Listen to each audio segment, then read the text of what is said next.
નંદ બાબા જેવા સંધ્યાના સમયે ગૌ સેવા કરીને પાછા આવ્યા ને, પછી નંદ બાબા શાલિગ્રામ ભગવાનની પૂજા કરતા, અને શાલિગ્રામ ભગવાનની પૂજા માટે જ્યાં શાલિગ્રામને સન્મુખ મૂકી અને જ્યાં ધ્યાન માટે બિરાજમાન થયા, એવામાં પેલો કૃષ્ણ નટખટ આવ્યા છે. અને આ બાજુ ભગવાન શ્રી કૃષ્ણ કનૈયો પેલો શાલિગ્રામ ભગવાન છે મોઢામાં પધરાવી અને ભગવાન બેઠા છે. અને જ્યાં નંદ બાબાએ આંખો ખોલી તો ભગવાન જ ન મળે.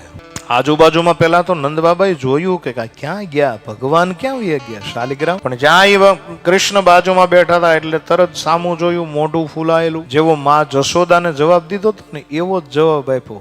મોઢું ખોલ્યું નહીં પણ ના પાડી કે મેં નથી નાખ્યા. ત્યારે નંદ બાબાને શંકા ગઈ, કીધું કે એલા થોડુંક મોઢું ઉગાડતું તારું. અને જ્યાં ભગવાન કૃષ્ણ પરમાત્માએ નંદ બાબાની સામે મુખને ઉગાડ્યું, મુખને ખોલ્યું, અને જે દર્શન માં યશોદાને કરાવ્યું એ જ દર્શન અખિલ બ્રહ્માંડના નાથે કરાવ્યું છે નંદ બાબાને. 68 તીરથ ગંગા જમના ચાંદ સૂરજ અનંત કોટી બ્રહ્માંડના જ્યાં દર્શન થયા, અને નંદ બાબાને સત્યનો ભાસ થયો. રસોડાની અંદર દોડતા દોડતા ગયા, હે યશોદા આજ મેને ભી લલ્લા કે મુખ મેં બ્રહ્માંડ દીઠો. ત્યારે કહેવાનો મોકો મળી ગયો. માં યશોદાએ કીધું કે નંદ બાબા બોલે શું?